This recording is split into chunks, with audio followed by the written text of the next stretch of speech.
Welcome to the How to Be Awesome at Your Job podcast, the show where brilliant professionals share how to sharpen the universal skills required to flourish at work. Enjoy more career fun, wins, meaning, and money with your host, Pete Makaitis.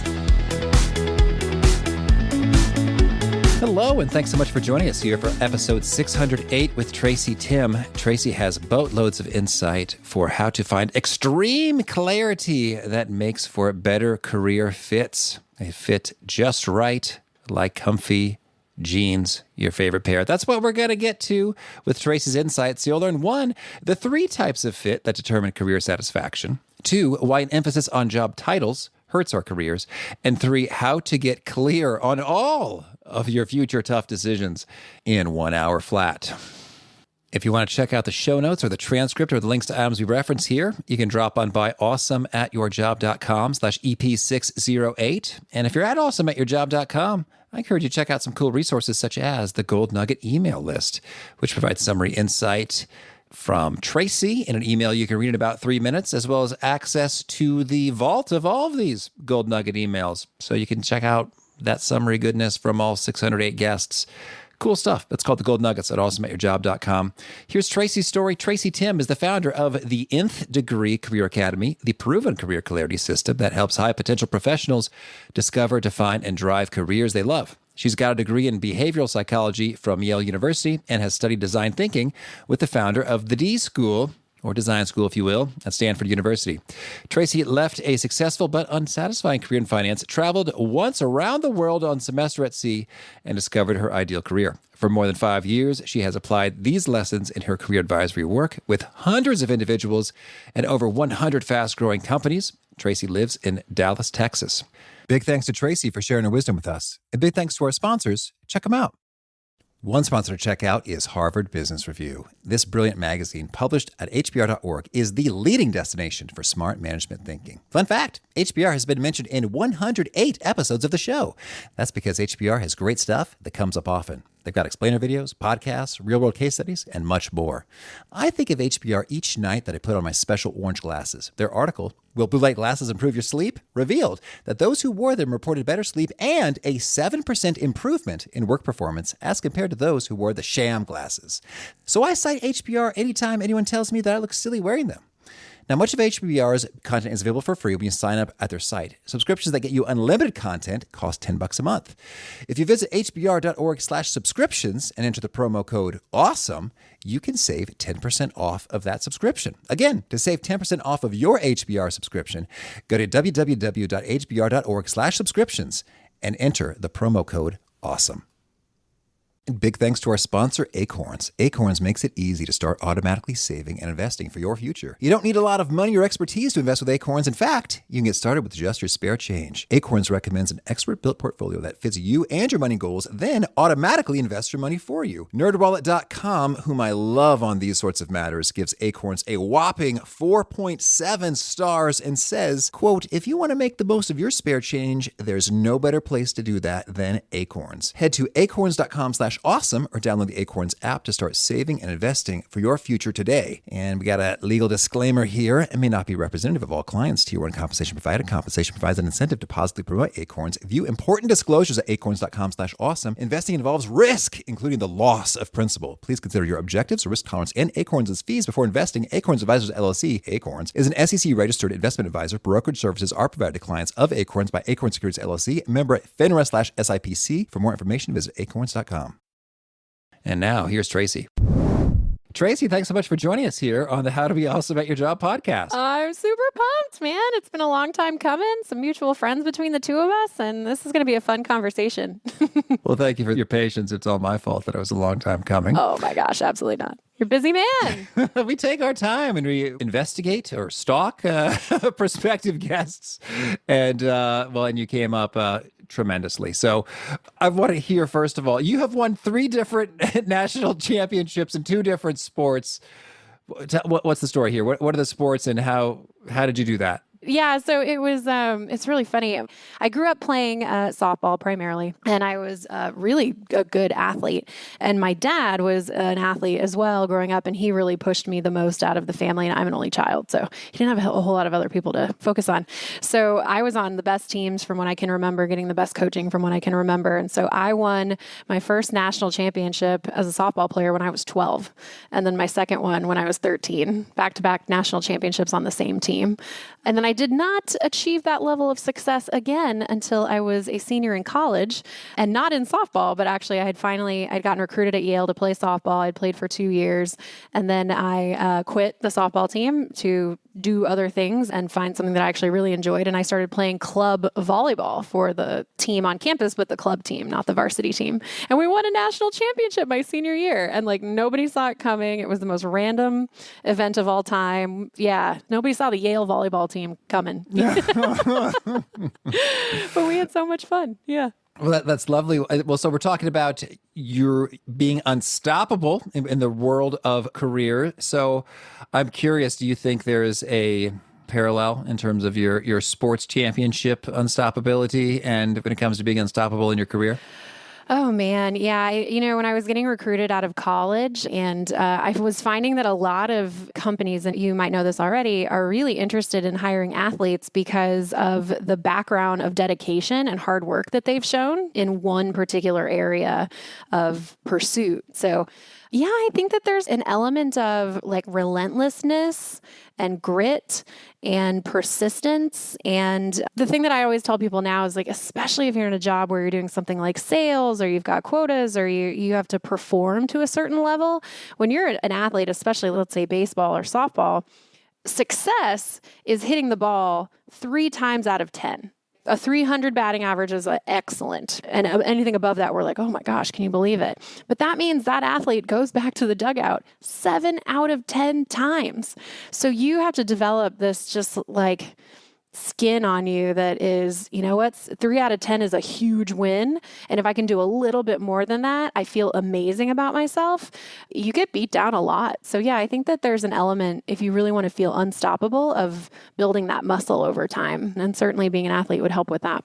Well, yeah, I think that 3 out of 10, I have a spreadsheet when I evaluate all these different business initiatives. And that's just my assumption is that, there's about a 30% chance this thing will work and a 70% chance I will torch all that time and money and it will yield nothing. Oh, God. I've never thought about it like that. And so, hey, I hope your book takes off, Tracy, but... Jeez Louise. We're going to be one of those 3 out of 10 times, this book. It's a good book. And if it isn't, just write 3 more books. There you go.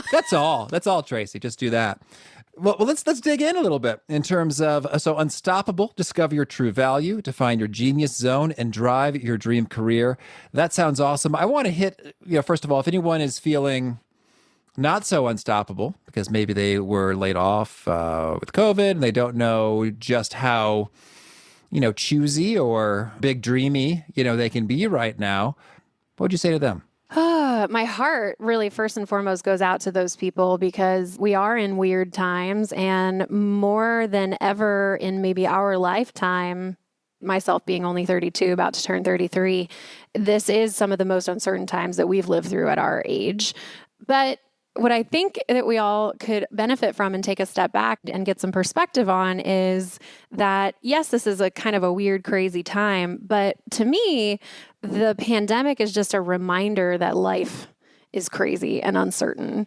And as much as we think we have control over anything going on, let alone our careers, it's largely an illusion that we, are dictating exactly where our future is going at any given time, which is not a reason to give up, but it's a reason to maybe put what you're going through right now into some perspective and maybe take a little bit of the pressure off of yourself and ask yourself, okay, if life is inherently uncertain, and yes, we'll get back to something that looks like a new normal, but I can never really depend on things the way that I used to, how am I going to respond? How am I going to react?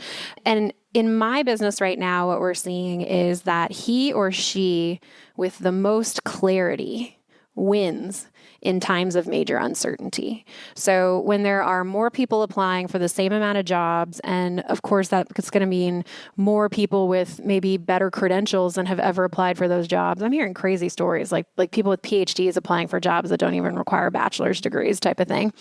The question becomes, how do I compete, or how do I find my way back to some semblance of clarity and confidence and certainty? And I think the answer has to be, you have to go back to the basics and figure out what is truly valuable about you as a professional and an individual, and be able to articulate that value incredibly clearly to someone who is in the position to hire you or to employ you in some way. So I get it. And it's hard. It's not easy to stare down the barrel, especially if you've had a pretty stable existence so far, or maybe you've lived just a very reactionary career so far. But I don't think that those are your people. I think your people are the proactive ones who are looking for, okay, how do I make the most of this time? How do I bounce back better? How do I take advantage of this white space? And it's all about clarity. Well, boy, I love that so much, because that's been my own experience with, when I get really clear, results are happening. That's just like boom. And I think my problem is, if you think about the Strengths Finder, ideation and activator are two of my top strengths. And so I just get a lot of ideas, and I want to do a lot of ideas, like, wow. And in so doing, well, not a lot of things get all the way to the done finish line. And then when I'm really clear, it's like, no, Pete, I am completely certain that this is the critical thing that needs my attention right now, and thusly I'm going to do it. Then some cool things start happening. And so that's my experience kind of in the, entrepreneurial realm. And I love what you're saying is, when you're job seeking, job hunting, professional career mode, it's powerful. Well, not only because I think you can, dig deep and be super impressive and dazzle people with the research you've done because you had a narrower field of stuff you were going after, but also that you're articulating your stuff so well, it's just impressive. Like, okay, well, that's amazing. That's exactly what we need. Or you know what? That's not what we need, but you were so clear. This other thing over here is exactly what you want. Go talk to them instead of us.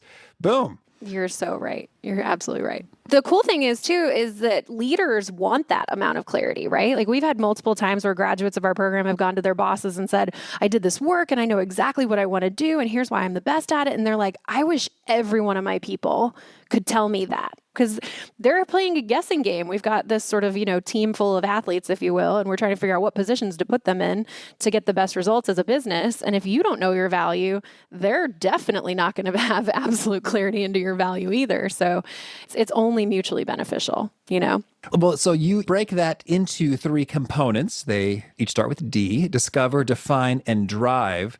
Can you give us a quick overview of what does that mean, and how do we do some of that? And then we'll go in a little more in depth. Yeah, let's do it. So I find that what happens is, a lot of people, if you were to say like discover comes first, define comes second, and drive comes third, a lot of people in the midst of uncertainty, and especially career uncertainty, jump to the third piece, which is drive. So they start networking, and they're all over LinkedIn, and they're all over job boards, and they're contacting recruiters, and they're applying to jobs. And what they've done is put the cart before the horse.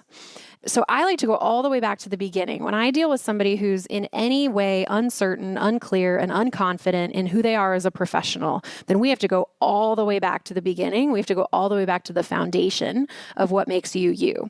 So in order to do that, we have to go through a really solid discovery process of what those individual, I'll call them puzzle pieces, of your professional value are.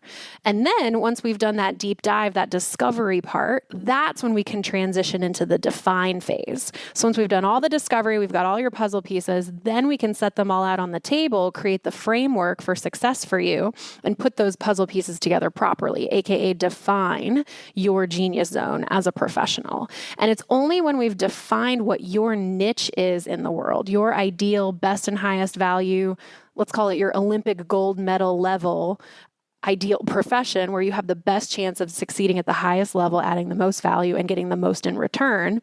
Only then do you want to go into the drive component, which is, okay, now I'm going to actually take action on this. I'm going to network my tail off. I'm going to navigate with more certainty. So I'm going to actually test drive my ideas and really explore with interest and adventure what it is that I can do, and really nourish myself along the way. So yeah, I think you have to go back to the foundational components before you can really jump into the doing and the task, which is hard for people like me, frankly, who are like high sense of urgency, go, go, go. I have activator and maximizer in my top 5. So I'm all about getting on the road and getting going. And 75% done is usually completely done for me. And then I'm on to the next thing. So I really encourage people to go back to the drawing board. And it may sound like starting over, but what it's really doing is honoring all of the value that both comes naturally and easily and from a values perspective to you, as well as that you've learned and earned over time, and making sure you don't waste any of that energy or experience. Well, that's good. And I think it makes sense in terms of, especially if it's like, income has disappeared. I need that stat. So the path to do that is get a job. So where are the jobs? I want to go out and get the jobs. So it's natural as sort of a, panic knee-jerk reaction, but I'm right with you that for that to be the most enjoyable, lucrative, complementary job, you're going to have to do some of that discover and define stuff. So how do we go about doing this discovering of our true value? Yeah. So I find that, when I first started my business, my story goes all the way back to the fact that I graduated with a degree in psychology that I loved, but then I had no idea how to apply that professionally. I didn't know how to translate that desire and interest in learning something into, a role that I would do day in and day out that I wouldn't get bored with.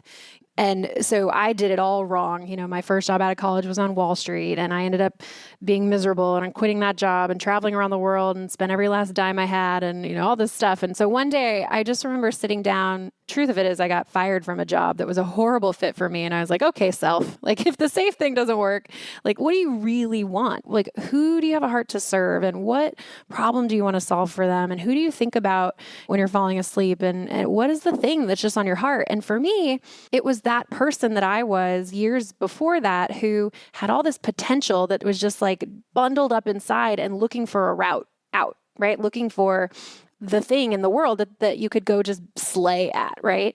So it took me 3 years to develop this methodology. And I was coaching people on the side. I was working as a human capital advisor.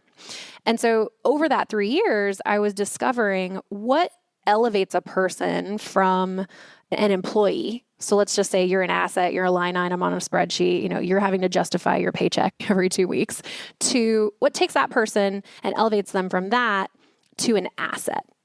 Because once you're an asset, you are irreplaceable. We've all worked with those people, right? Where you're like, oh my God, how could we do business without Kim? Like, does someone else in the world have Kim's job? Probably. Does someone else in the world have Kim's sort of pedigree and whatever? Definitely. But there's something about Kim and that role in that company with that team that makes her unstoppable, right? So the magic combination I've found is 3 things.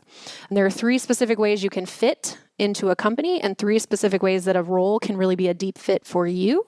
And if you have all 3, then you become that asset in that area. So the first 3 steps are now, nature, and nurture. And this is exactly the formula that you need to discover what your niche is in the world or your true value as a professional. The now component is made up of your core values and your commitments to yourself and your lifestyle. And that equates to what type of culture fit you're going to be in a company. So now is kind of your culture fit. The second puzzle piece, or handful of puzzle pieces, if you might say, is I call it nature. And so nature is your personality, your gifts, your behaviors, your talents, and even your aptitudes, the things that just come naturally and easily to you. And that's how you become a strong behavioral fit in an environment or a company or a role. And then the last set of puzzle pieces I call nurture. And nurture is everything else. It's what your cumulative life experiences have taught you. So it's education, it's work experience, it's in our 30-day program we call your ninja skills. So that's what did you learn from travel, and what did you learn from your hobbies, and what did you learn from your extracurriculars and volunteering. All of that adds value as a professional person.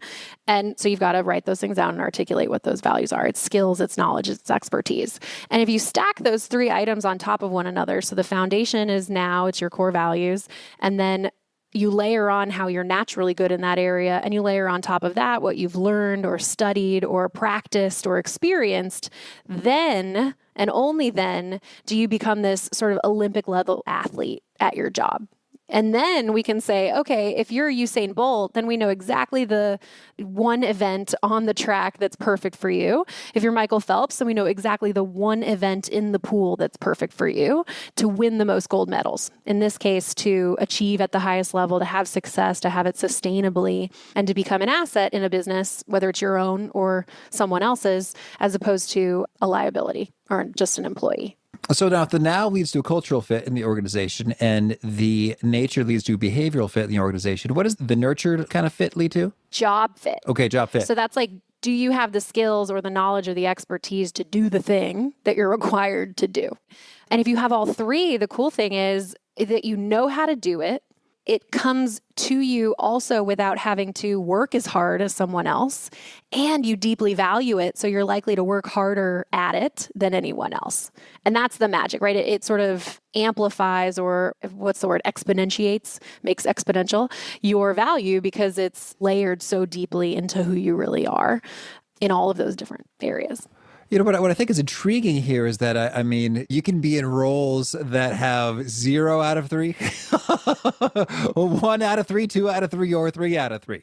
They kind of go all the way up and down. And so I'd imagine that the flavor of discontentment you're experiencing, if you will, would be kind of distinct in terms of like, I'm in over my head and have no idea how to do the things that they are asking me to do, would mean we don't have that nurture job fit in play. Correct. As opposed to, you know, hey, man, I dig the way we work it, but I mean, who cares? So in terms of like, I don't think that the world really needs us to exist in it, and it wouldn't be any worse off if it didn't. But, you know, I like my coworkers and I could do the job. I can fly all over those spreadsheets like nobody's business. And you know how insidious that is, right? It's how people get stuck in these jobs that like really aren't serving them and aren't allowing them to serve, is that there's just enough. You know, there's just enough good about it, or I'm just good enough, or I just got another promotion, or I just got another raise, which is telling me that I'm good at this thing and telling me that the world needs it. But at the end of the day, you're like, really? Is this what I do? The widgets? Is that what I'm going to be all about? And that's what keeps people up at night. But it's really hard to break away from that without clear evidence that that's what you're supposed to do. You know what I mean? Well, and could you maybe give us an example of, hey, here's a person, maybe it's a client, and how, hey, here's some things about their now, about their nature, about their nurture that landed perfectly in a role, and it just is resonant and harmoniously beautiful. Yes. Okay. So I'll give you the first one that came to mind because I ended up hiring her. This is how perfect this was. And it just goes to show you that you may not think that your dream job exists, but I guarantee you if you're specific enough and you're talking to the right people, it does. Just because you don't know about it doesn't mean it's not out there. It's one of those cases of you don't know until you know, or you can't know what you don't know, right? So about a year ago, I had a woman come through our program who told me, it's one of my favorite stories to tell because we saved her so much money. She was like, okay, Tracy, I'm 99% sure I have this 10-year plan where I'm going to go back to school and I'm going to finish my bachelor's degree because she had a degree in fine arts. She didn't have a proper sort of bachelor's. And then I'm going to go work in a school environment for a few years so I can get some, experience under my belt. And then I'm going to go get my guidance counseling degree so that eventually 10 years from now, after what they had decided as a family and they'd calculated was $70,000 of college tuition and 10 years of work and or college experience, she could finally be, ta-da, a high school guidance counselor. So 99% sure. And I was like, what's the 1%? She's like, I don't know if I'm going to like it perfectly. I know that I have a heart to serve people in transition and transformation and the underserved. And I think it's this cohort of people, but I'm not 100% sure. So the more I pushed her, the more it was like, I'm like 50% sure this is right, not 99% sure. I think she just convinced herself. So I said, listen, make 1 percentage point of an investment with me to see if this is 100% what you want to pursue. And then if you are going to eliminate your husband's 401k and go back to school and yada, yada, yada, and spend the next 10 years, you know that it's right for you, right? You know that you're not sort of putting good money after bad. So she goes through the program. Within 3 weeks, 3 weeks, right? So we had only gotten through now and nature, basically. We realized that her nature, she has an extremely low amount of formality naturally. Like she's really great at dealing with ambiguity, which is great. But if there's a lot of bureaucracy, a lot of red tape, a lot of unnecessary structure in the way of how things get done, she gets really frustrated, really overwhelmed, and it doesn't really work well for her, which may sound on the face of it like, oh, this person is unemployable, right? If you're out there thinking, well, you can't do my job like that may be true, but there are definitely environments where that type of personality is really useful when you're having to work with somebody through an ambiguous situation, when you're going to have to show confidence when they don't see the end goal or result, and you have to handhold them through that process. It's a really valuable thing to have if you're working in an environment of uncertainty, but it's not a valuable thing to have if you work in a high school. So within 3 weeks, we knew exactly that this was a horrible decision that she and her family had made. So we saved them $70,000. She unenrolled from school because she had already started like potentially taking classes. And by the end of what was then an 8-week program, which is now a 30-day program, we realized that actually what she wanted to be was a career coach, which is kind of funny. The answer is not necessarily in the title. It just so happened that when we combined her now and her nature and her nurture, her niche was all about serving people through ambiguity who are going through some type of transition or transformation with deep emotionality and empathy. And what was great is that I hired her almost on the spot. It was really funny. We were in the middle of a workshop and I was like, oh, I think I have an idea. We should talk about it later because there were other people around. And she was my very first coach that I ever hired and trained to facilitate our programs. And the reason that I felt so confident hiring her without her ever having coached, ever, she doesn't have a certification, she doesn't write any of it. She consistently gets 10s out of 10s from our clients because she's naturally empathetic, so that goes under the nature column, and communicative and thoughtful and emotional. She deals really well in ambiguity. So when our clients are like, I don't know if this is going to work, she's like, borrow my confidence. You got this. And handholds them through the process. She has a theater arts background, so she can actually mirror emotionality, and she knows how to show up for people in a way where they feel like they're the only person in the room. And it's not fake. It's her training. You know, she's learned how to do that.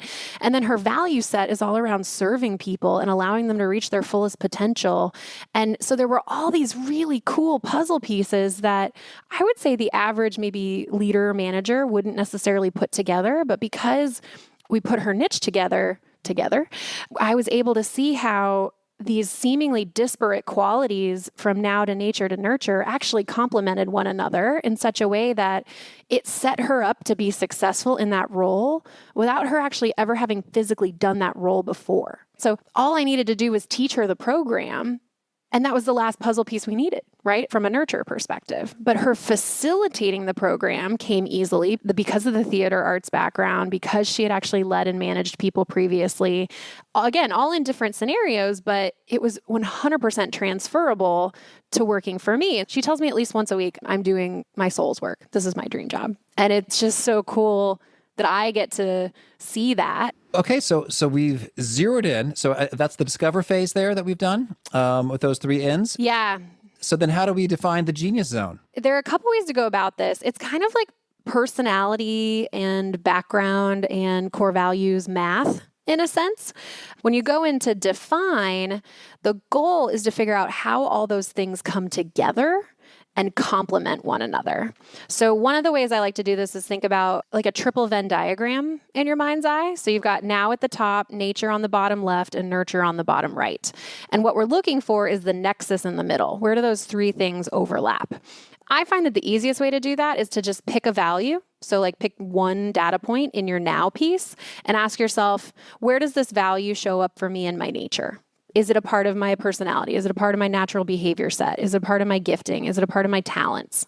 And then ask yourself, now what have I added from nurture to make myself even more dangerous in that area? So if I have a personal core value of caring for people, caring for others is like one of my top 5 core values. And then in my nature, I'm naturally an empathetic person who's thoughtful, who's socially oriented, who's outgoing, who's really good at persuading or whatever. And then also in my nurture, I have been in Toastmasters and practiced speaking and the power of persuasion.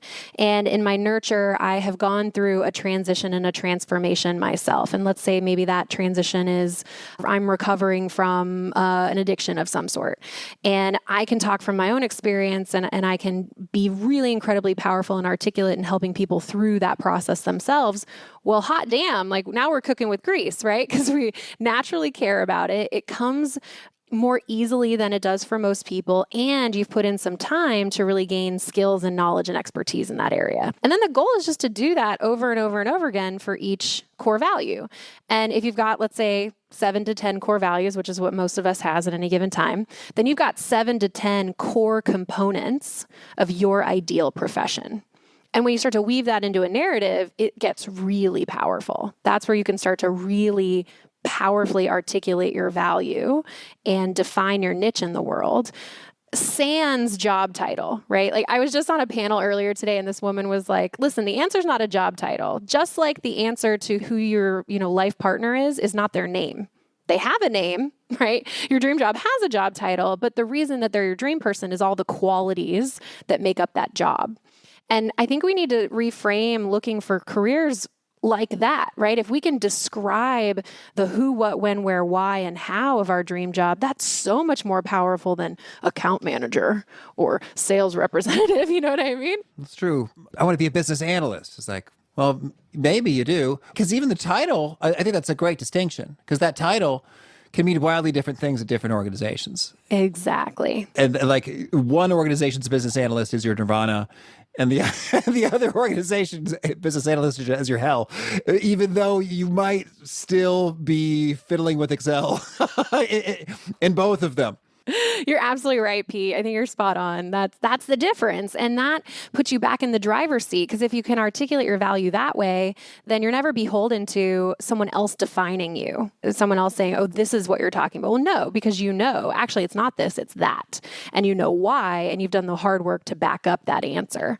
We just graduated a girl a month ago who 2 weeks after she graduated had competing offers for a job that she had been reticent to apply for because she didn't think she had the experience or the accreditation to actually be chosen.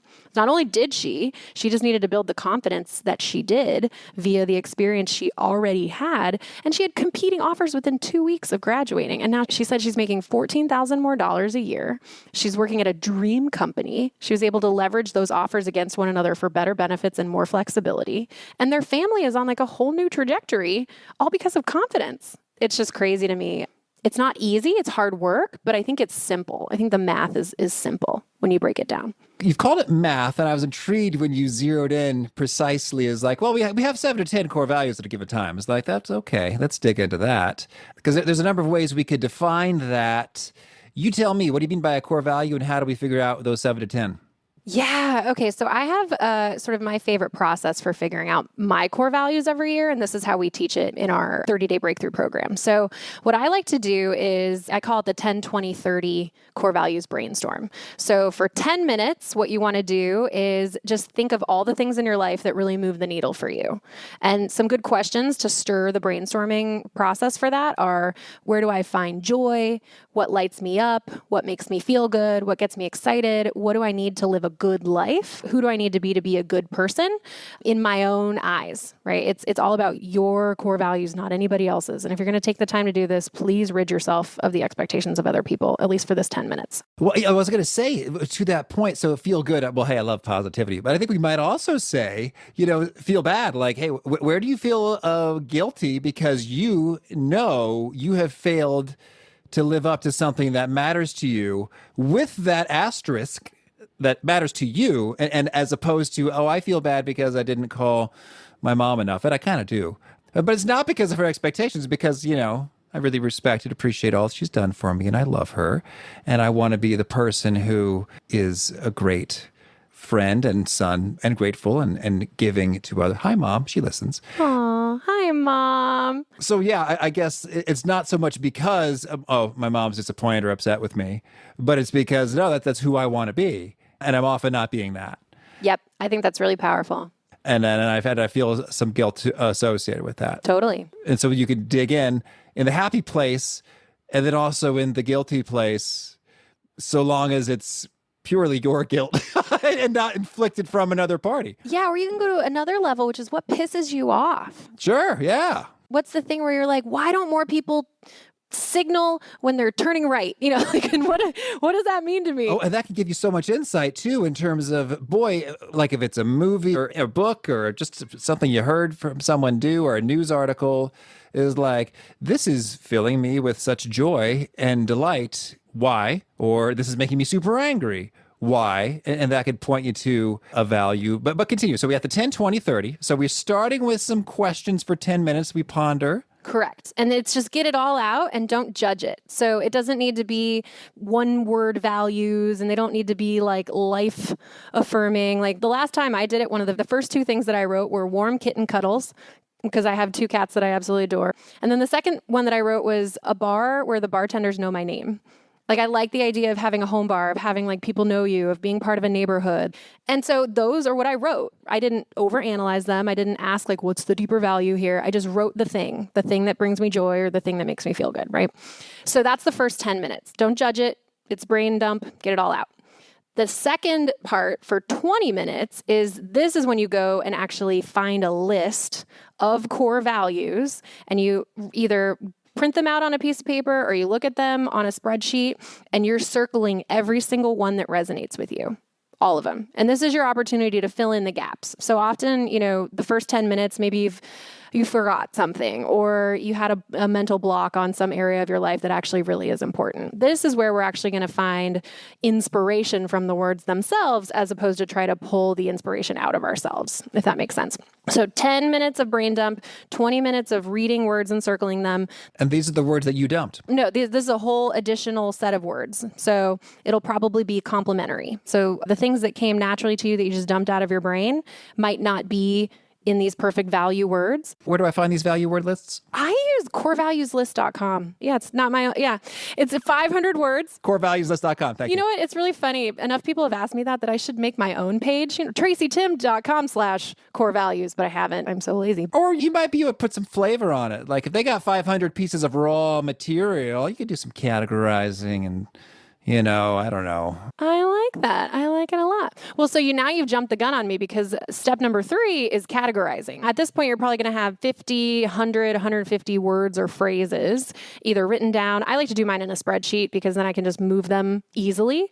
But the goal now is to look at your words and start grouping them in groups that are similar. So if you look through all your words and you're like, okay, well, I have a lot on sort of health and wellness. It's all different words like vitality and strength and everything else having to do with health and well-being. And it sort of falls into that category. And that's what it is. That's the value. That's the underlying value of all these words or phrases, right? The 30 minutes that you're spending is getting your massive chunk of words down to 10 or less groups. 10 or less. Because if you have more than 10, it's way too many cooks in the kitchen. If you have less than 7, I would argue that you're not specific enough. Okay. Yeah. And that's how you figure out your core values. And what I like to do is at the end of the hour, 10, 20, 30, at the end of the hour, look at your groups and give them names that resonate with you. If that's just words, then it's just words for you. If it's phrases, then give them like a really strong, powerful phrase. I've had clients do mythical characters or historical figures. So they've picked like George Washington was their sort of this whole category is, let's say, honesty or whatever. And that's really what resonates for them. Or self-sacrifice. George Washington. What a guy. Very hardworking and whatever. Yeah. But how powerful is George Washington as a value for that person because of the image that it conjures? And how much more powerful is it than hardworking or honest? It's like generous. You're right. It stirs something in you because you're like, man, when I was listening to 1776, like this dude was, wow, you know? Yeah, yeah. And core values are only as powerful as you make them, right? So like it's these platitudes that you put on the wall and you don't ever use and the words don't even resonate with you. Why are you laughing so hard? Well, now you got me thinking it's fun. You're right. Like you get to be you and expressive. And so now I'm thinking of myself like, as a child, I still play it today a couple times a year. There was this strategy game called Master of Orion, super dorky on the computer. All right. And I think it launched me into strategy consulting and strategic thinking stuff. I love this. Yeah. And so if I were to sort of play this game, but that's also important to me, is like using resources well, like being a good steward of them. And I also just enjoy it, like strategically optimizing, like, Oh, totally. Yeah. And so if you could put that as one of my values, is that I am the master of Orion. which is so dorky, which is why I'm laughing. It's so dorky, but to me it is very meaningful. It's so accurate. I know what that means, and I want to be that. And I want to be that. Exactly. I got to tell you, the best ones are the people who are creative. That's because I'm a creative person. I find the ones that resonate really powerfully for people, they actually go that extra mile. And it's this uber specific thing that only they understand, but it fully encompasses the value, if that makes sense, right? One of my absolute favorite was this girl. She was one of our workshop participants a while back. And she was like, one of my core values is welcome to my party. And she said it just like that, welcome to my party. And I was like, I'm sorry, what? And she's like, it's this one specific memory I have where I hosted this incredible party and so many people came and I was so engaged as the host that I lost my voice. And so by the end of the night, I was like, welcome to my party.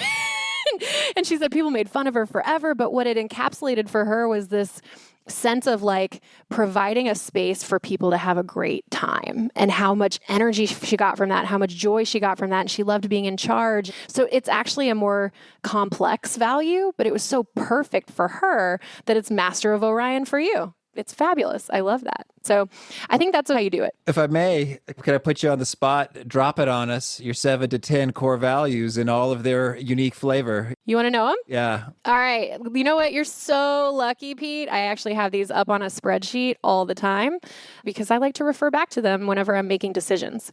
This is the cheat code for life. If you have your core values figured out ahead of time and someone says, hey, do you want so-and-so to potentially be your business partner and make an investment and take 50% of your business? Or somebody's like, hey, would you consider even coming to this event that I have to go to later tonight? Or do you need to go take care of your mom? Or, hey, do you want to spend your money on this vacation or do you want to spend your money over here, right? If you already have your values figured out ahead of time, it is the equivalent of a life easy button because you can look at your core values and you can go, that doesn't even fit number 1, out. You don't have to lose sleep. You don't have to get overly emotional about it. It's amazing. So literally, I pull these out all the time. Like I was entertaining a potential business partner earlier this year, and my gut was telling me like, I don't know. Like, don't you want to be Sarah Blakely and like own 100% of Spanx? And do you really want to give this away? And it was all ego driven, right? It was all sort of like in the moment, emotional reaction and response. And then when I actually wrote, I literally did this, Pete. I wrote my core values in the middle of a piece of paper. And then on the left, I put a pro column, and on the right, I put a con column. And then anything that if saying yes to this partnership produced a pro that had to do with core value number 1, I had to write it on the left. But if it produced a con, I had to write it on the right. And by the time I was done, I had 5 to 7 pros for every con on the other side. And I was like, the better version of me who deeply thought about what mattered ahead of time is telling this current ego-driven emotional version of me, hey, dummy, you already did the hard work. Why are you thinking about this so hard? It makes sense. Let's move forward. And it made me feel so much better about my decision. Okay, so my top 10 core values. Number 1 is deeply in tune, which is feeling divine, grateful, faithful, and hopeful. So it's kind of how I live my faith. I'm Catholic, so I'm pretty into that. But even beyond that, it's like, am I listening? Am I grateful? Am I thoughtful about my career decisions? Am I hopeful about the future? Do I feel aligned?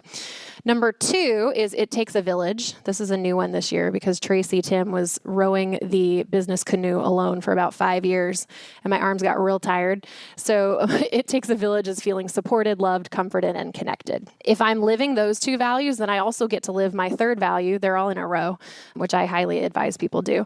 My 3rd value is in my element, which is feeling confident, capable, masterful, and impactful. So if I'm deeply in tune and I have the right people on my team, I get to be in my element more often than not.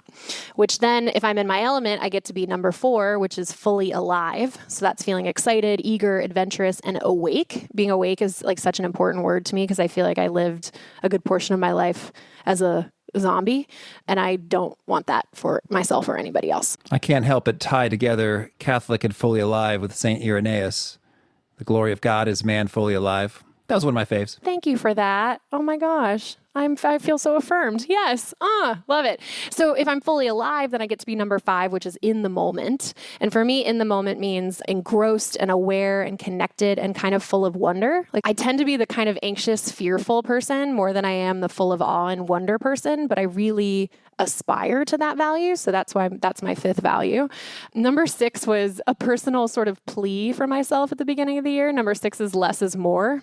And that was feeling uncluttered and organized, synergistic, and prosperous. So how could I eliminate to create more? And I told myself by the end of the year that meant that I was going to commit to like Marie Kondoing / home editing my world. I've made like baby steps in that direction, but it's only September, so we're going to get there. 7 is serenity pool. Have you ever floated in one of those float chambers? I've wanted to, but I haven't done it yet. It's worth it. I wouldn't do it for longer than like 45 minutes. I got a little antsy and bored by the end of it, but the first 30, you're just like, this is heaven. So serenity pool for me is feeling light and peaceful and balanced and harmonious and putting enough in my life to create that on purpose. Number 8 is vitality or bust, which speaks a lot to me. I need to give myself good, strong boundaries. So vitality or bust is way better than feeling fit or whatever. It's like, no, you're going to do this. And so that's feeling strong, fit, energy rich, and energy giving. And then the last 2 are keep going, which is something I have to tell myself basically every day, which is feeling determined, dedicated, resilient, and resourceful. And then the last one is called living inside out, which to me means being authentic, being heard, being understood, and being genuine in that exchange with people. So, wow. I've just laid it all out there. It is bare. Oh, thank you. Well, I appreciate it. Well, and it shows. I mean, the vulnerability and the realness and straight up, that's what really matters to you. There it is. It is. And I put in the work, to figure that out. And it took about an hour, 2 hours to do. I do it once a year in January. My whole team does it. In January, we get together and we sort of go over what's everyone's values for the year. It's part of our annual meeting so that I know what my people care about and they know what I care about. And so that if we're showing up to work, we're there to do our jobs, but it also serves our own values. Yeah. Well, I love it. We've talked about values a few times on the show, but I don't know if we ever quite got this raw and precise. Nice. I'm glad. So kudos and thank you. Glad we went there. Thanks for asking the question. That's all you. Thank you for getting there. All right. Well, so then, let's see. Well, so much good stuff. Well, I guess, hey, drive. I mean, there's plenty of tips on that, but go ahead and lay it on us. 1 or 2 tips, tactics that just rock when it comes to when you're actually doing the job hunting. I have 2 for you. And once you know your niche, now you just got to put your vision into action. And there are 2 things that I think we don't do enough of that everyone should be doing if you're in the process of discovering your ideal career or making any type of professional transition or transformation whatsoever. Number 1 is our maxim in the business is 10 minutes in front of a human being is worth 10 hours of online research. So if you aren't actively speaking to other human beings about your niche, about what you're pursuing, about what it looks like, the who, what, when, where, why, describing it to them, talking to them about your transition, anything. If you are going back to the fear of living behind the computer screen, which I know it's easy for us to do, especially us millennials, shame on us, right? We forgot how to talk to humans. You are wasting time, categorically wasting time. 10 minutes in front of a human being is so much more of a dynamic engagement and interaction that could not be replaced with 10 hours of Googling and job boards and LinkedIn updates and things like that. Yeah. And when you spend that time, you suddenly have so much richer stuff to Google. It's like, I've never heard of that company. It sounds amazing. There you go. And then that time you spend, it just has a whole different energy to it. Like, oh my gosh, I can't wait to learn all about this thing. It sounds amazing, as opposed to, so what are some business analyst opportunities in the Chicago area? Exactly. Maybe that is the appropriate thing to look for, but I mean, it'd be great if you had that gusto and that certainty from having tapped into someone else's brilliance. Well, yeah, because remember, this is how to be awesome at your job, not how to be mediocre at life. So if you want to be awesome, talk to other people who can show you, okay, yeah, you're almost there, but if you want all the things you want in a job, you should be looking here. This is what you're really describing, and it lives here, and it exists here, and it's called this, which is not something that Google's ever going to autocorrect you for. you know? That's true. So that's number one. We call that network. That's step one in sort of this drive part of the process. And it's everybody's least favorite part.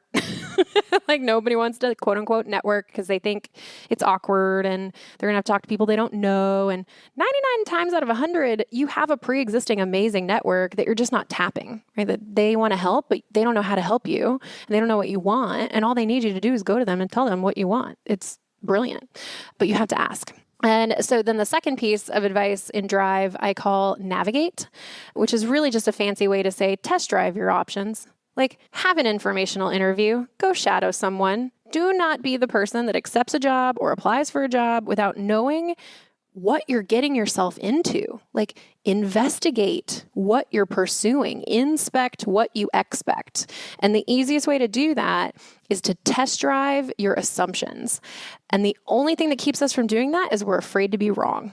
100% of the time. It's like, oh, well, but if I just accept this, then my job search is done and I can, wash my hands of this and I'll be happy. I'm sure of it. And every time I've done that, I've been ignoring a blaring siren red flag going, this thing is not in alignment with your core values, or this thing is going to make you turn your nature inside out, or this thing is going to make you feel like you're in over your head all the time. And even though you're a fast learner, it's not going to be fun for you. So test drive your options and assumptions. And I listened to another woman today talk about this, and she was like, be curious, have fun with it. It's not a right or wrong, live or die type of thing. It's be curious, ask the follow-up question, follow somebody around, ask about their day-to-day. And the things that you'll learn from that navigation component of the job search, they will either affirm to you that this is going to be life-giving and wonderful, or they will allow you to dodge the unnecessary bullet more often than not. Beautiful. Well, Tracy, tell me anything else you want to make sure to mention before we shift gears and hear about some of your favorite things. My call to action is whenever I'm uncertain about things, especially life and career things, I like to go back to logic and reason and what I know to be true. Like what ultimate truth is there? And my favorite anecdote about this that really spurs me to action anytime I'm afraid to try something or anytime I'm afraid to really go for something is that I met this guy on semester at sea who was a professor of psychology. And he taught me, I was just in the pits of despair and I was so deeply unhappy with my career at that point. And I asked him, like, listen, is this just how it has to be? Do I just have to suck it up? This is what work is. It pays well. So I guess I get to have a lifestyle that's nice, that's fun, but 12 hours a day, 5 days a week, I'm pretty unhappy. Is that just how it has to be? Or should I go for it? Should I actually try to find, because even then I didn't know what it was, but I was like, should I go try to figure it out? And he was like, Tracy, it is always worth it to take your meaningful shot for the stars, because the way that our brain processes regrets is that you will regret infinitely more something that you didn't do than something that you did and failed at. Those are the only two things you can regret. One's called regrets or sins of omission. That's the thing you didn't do. And then the other one's sins of commission. That's things that you did wrong. And the reason that you regret things you didn't do infinitely more is because there's no answer and your brain is looking for the end of the story, right? It's looking for what happened as a result of that action. But because you didn't do anything, there is no result. There are, in fact, though, an infinite number of potential results, the what ifs and the would have been and the things like that literally haunt us and have the opportunity to haunt us, our whole lives. Not because we regret it inherently more, but because our brain is looking for that solution. So if you're out there on the fence and you're like, how do I be awesome? Live it like a regret-free life and go for the things you want. And if nothing else convinces you to do it, let the logic of the fact that you're never going to regret failing at something more than you're going to regret wondering what would have happened. That's one of my favorite pieces of advice. Beautiful. Thank you. Well, now could you share a favorite quote, something you find inspiring? The first is the one that I discovered most recently, which is Einstein, which is everyone is a genius, but if you judge a fish by its ability to climb a tree, it will live its whole life feeling stupid. That was my very first job out of college. I was a really hardworking fish climbing a really big tree and feeling like, why isn't this working? And I think a lot of people feel that way. And if that's you, get yourself out of that. The other is don't ask what the world needs. Ask yourself what makes you come alive, because what the world needs is people who've come back to life. And that's Howard Thurman. And that's really what is one of the cornerstones of our business core values is let's bring people back to life. And do you have a favorite study or experiment or bit of research? I think my favorite psychological phenomenon that's been studied a lot is cognitive dissonance. So it's the idea that your body and your mind cannot exist for very long at odds with one another, which means if you believe something but you behave in a different way, then something has to give. Either you have to change your behavior or you have to change your beliefs. And I'm of the belief that a lot of people are suffering for longer than they have to because instead of changing their behavior, whether it's in their life or their career or anywhere else in their life, really, they haven't changed their behavior. They've convinced themselves of a different set of beliefs, right? And so they're suffering longer because really deep down, they don't believe that. They've only made it logical or reasonable to explain away their behavior. So cognitive dissonance, I think, is huge. Yeah. Well, I'm about to ask you for a favorite book. I'm currently reading Mistakes Were Made, But Not By Me, about cognitive dissonance, which is amazing. I recommend it. What's a favorite book that you'd recommend? Well, Unstoppable, right? The career book for you. And please go check that out. Yeah, unstoppablecareerbook.com. I would appreciate it. But if you're not going to read my book, I would highly recommend that you read, maybe in addition, this book. It's a total throwaway coffee table book, but it was a game changer for me. It's called If Life is a Game, These Are the Rules. And it's by Dr. Cherie Carter Scott. And she wrote it originally as a list of 8 rules for living that was published in the very first Chicken Soup for the Soul. And then Jack Canfield tracked her down and said, I know you wrote this. Can I attribute this to you? Because in the original printing, it was anonymous. And because of that conversation, she was inspired to write the book where she explains each of the rules in detail. So each of the rules for living comes with 4 or 5 different virtues that when you sort of master those virtues, you've mastered that rule for living. It's powerful. It's really powerful. Thank you. And if folks want to learn more or get in touch, where would you point them? TracyTimm.com. In fact, I'm going to go ahead for your audience, create a little landing page, TracyTimm.com/awesome is where you can go and you can get all kinds of freebies there. Specifically, if this is resonating with you, you can book time with somebody on our team to just talk about what's not working in your career and we can help you get on the right path. And that's absolutely free. So TracyTimm.com/awesome. All right. Tracy, this has been a treat. I wish you lots of luck in all of your unstoppable adventures. Thank you so much, Pete. I just appreciate what you're doing for the world. And I know everybody out there, I don't know how they don't adore you. You're an absolute treat. So thank you so much for having me. I just love what Tracy had to say about the power of that clarity. And there's a wild difference between being pretty clear and being completely clear. And I also enjoyed checking out that corevalueslist.com. What a list. Alphabetical order, searchable. I mean, boy, you just look at the A's. We've got above and beyond, acceptance, accessibility, accomplishment, accountability, accuracy. That's just the A, B, and AC, all the way down to awareness, AW. And then you've got about 580, I believe, 586 total core values there, which really gets you thinking in terms of seeing the resonance and juice and just how much you're vibing with them can be pretty informative. I love that 1 hour process Tracy laid out there. So great stuff.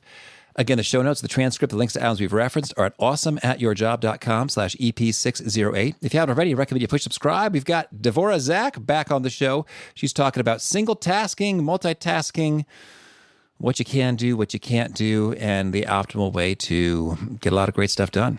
I hope to catch you there. And peace.